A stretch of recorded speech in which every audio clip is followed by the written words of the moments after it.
안녕하세요. 수박겉 학기입니다. 오늘은 초안지의 영웅들 중에서 칼 한 번 제대로 휘두르지 않고 제국을 건설한 남자, 바로 한나라의 승상 소아에 대해 이야기해보려 합니다. 사마천의 사기 소상 국세가를 통해 제국에 보이지 않는 초석을 다진 그의 생애와 권력의 정점에서 살아남은 처세술을 낱낱이 파헤쳐 보겠습니다. 오늘 이야기는 크게 4부로 나뉩니다. 1부에서는 소아가 어떻게 제국의 기틀을 다졌는지 살펴보고 2부에서는 2인자로서 그가 겪은 위기와 생존 전략을 다룹니다. 3부에서는 소아의 삶에서 유래한 고사성어들을, 마지막 4부에서는 사마천이 내린 냉철한 판결을 통해 역사가 그를 어떻게 평가하는지 알아보겠습니다. 먼저 제1부, 제국에 보이지 않는 초석입니다. 소아가 단순한 조력자를 넘어 어떻게 한나라라는 거대한 시스템을 설계했는지 그 시작부터 따라가 보시죠. 소아의 시작은 폐연의 말단 관리였습니다. 법률에 능통했던 그는 일찍부터 유방의 비범함을 알아봤는데요. 가장 결정적인 장면은 바로 돈 문제에서 드러납니다. 유방이 함양으로 부역을 떠날 때 다른 관리들은 의례적으로 300전을 걷어줬습니다. 그런데 소아만 혼자 500전을 냈죠. 이 200전의 차이, 단순한 우정이 아닙니다. 이건 소아가 유방의 잠재력에 건 전략적 투자였습니다. 남들이 보지 못한 미래의 가치를 알아보고 자신의 자원을 걸어 유방이라는 위험하지만 유망한 주식을 초기에 매수한 셈이죠.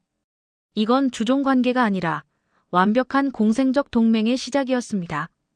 유방이 진나라의 수도 함양을 점령했을 때 소아의 진가가 폭발합니다. 다른 장수들이 금은보화에 눈이 멀어 황공 창고를 털 때 소아는 어디로 갔을까요? 바로 승상부와 어사부였습니다. 거기서 진나라의 법률 문서, 지도, 호적 대장을 싹쓸이해옵니다. 이게 왜 중요하냐고요?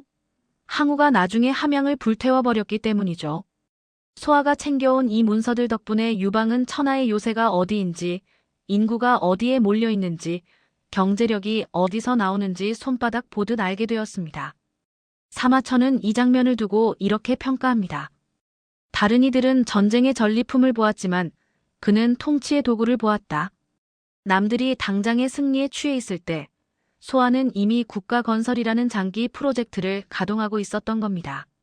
진정한 힘은 황금이 아니라 정보에서 나온다는 걸 꿰뚫어본 유방 진영의 유일한 정치가였죠. 지루하고 처절했던 초안 전쟁 내내 소아는 전장이 아닌 후방, 관중에 머물렀습니다. 유방이 전선에서 밥 먹듯이 패배할 때마다 소아는 마르지 않는 샘물처럼 군사와 식량을 보내줬습니다. 관중을 거대한 병참 기지로 만들어버린 거죠. 유방이 전투에서 수없이 지고도 결국 전쟁에서 이길 수 있었던 건 바로 소아가 뒤에서 한나라라는 시스템이 멈추지 않도록 끊임없이 연료를 공급했기 때문입니다. 전쟁이 끝나고 논공 행상을 할 때 장수들이 불만을 터뜨립니다.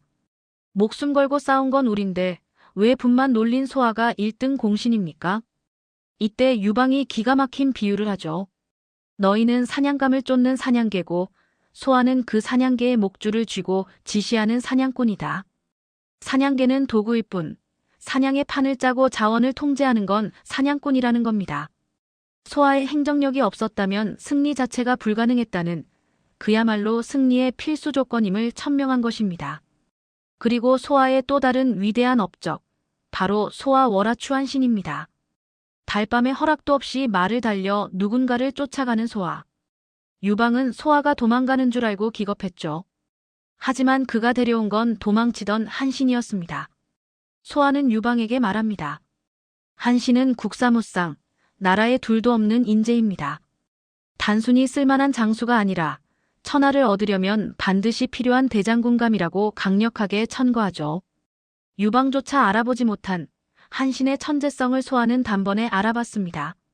법률과 보급을 넘어 국가의 인재 포트폴리오까지 관리한 거시적 전략가 소아의 안목이 빛나는 순간입니다. 이제 2부, 2인자의 기술로 넘어갑니다. 전쟁이 끝나고 평화가 오자 아이러니하게도 소아에게는 가장 큰 위기가 닥쳐옵니다. 황제의 의심이라는 그림자가 드리워진 것이죠. 전쟁이 길어질수록 관중에서 소아의 인기는 하늘을 찔렀습니다. 백성들은 유방보다 소아를 더 따랐죠. 이게 문제였습니다. 황제 유방은 불안해지기 시작합니다. 저 녀석이 맘만 먹으면 내 자리를 뺏을 수도 있겠네. 한신과 영포 같은 공신들이 줄줄이 숙청되는 마당에 제국의 모든 자원을 쥔 소아는 그야말로 제거 대상 1순위였습니다. 부하가 너무 유능하면 군주에게는 가장 큰 위협이 되는 법이니까요.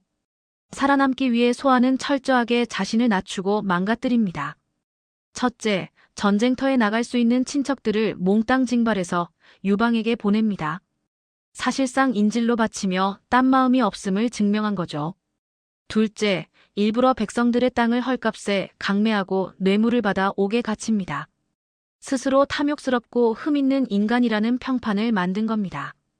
셋째, 황제가 하사한 호위병도 거절하고 재산을 털어 군비로 바칩니다. 이건 소아의 처절한 생존 연극이었습니다. 소아는 알았습니다. 완벽하고 도덕적인 신하는 편집증에 걸린 황제에게 대안적 통치자로 보인다는 것을요. 그래서 그는 의도적으로 자신에게 결함을 만들었습니다. 폐하, 저는 이렇게 욕심 많고 찌질한 놈입니다. 절대 폐하의 라이벌이 될 그릇이 아닙니다. 라고 온몸으로 외친 셈이죠. 명예를 버리고 생존을 택한 실용적 충성심의 극치라 할 수 있습니다. 3부에서는 소아의 인생이 남긴 언어의 유산을 살펴보겠습니다. 우리가 흔히 쓰는 고사성어 속에 소아의 이야기가 고스란히 녹아 있습니다. 먼저 국사무상. 아까 말씀드렸듯 소아가 한신을 추천하며 쓴 말로 당대 최고의 인재를 뜻합니다. 그리고 성야소와 폐야소아. 한신의 성공도 소아 덕분이었고 나중에 한신이 죽게 된 것도 소아의 계략 때문이었죠. 한 사람의 운명이 타인에 의해 결정되는 비극적인 상황을 이르는 말입니다. 소규조수도 있습니다. 소아가 만든 법규를 후임자인 조참이 그대로 따랐다는 뜻인데요. 소아가 만든 시스템이 얼마나 완벽했으면 후임자가 손댈 곳이 하나도 없었을까요? 마지막으로 견마지로. 윗사람을 위해 개나 말처럼 일한다는 뜻인데 유방이 장수들을 사냥개에 비유한 데서 유래한 말입니다. 마지막 4부, 태사공의 판결입니다. 역사가 사마천은 이 모든 과정을 지켜보며 소아에게 어떤 성적표를 주었을까요? 사마천은 단순한 권선징악을 이야기하지 않습니다. 유방은 냉혹했지만 인재를 쓸 줄 알았고 한신은 천재였지만 정치적으로 미숙해 파멸했습니다. 반면 소아는 도덕적으로 모호한 행동까지 감수하며 권력의 생리를 파악했습니다. 사마천은 군사적 천재성보다 군주의 심리를 읽고 적응하는 정치적 생존 능력이 진정한 승리의 열쇠임을 보여줍니다. 사마천은 소아를 주나라 건국의 1등 공신인 괴묘와 산이생에 비유합니다.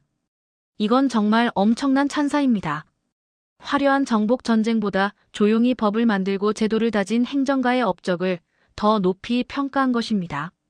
전쟁에서 이기는 사람보다 평화와 시스템을 만드는 사람이 진짜 영웅이라는 사마천의 철학이 담겨 있죠. 재미있는 건 사마천이 사기에서 소아를 다룬 위치입니다.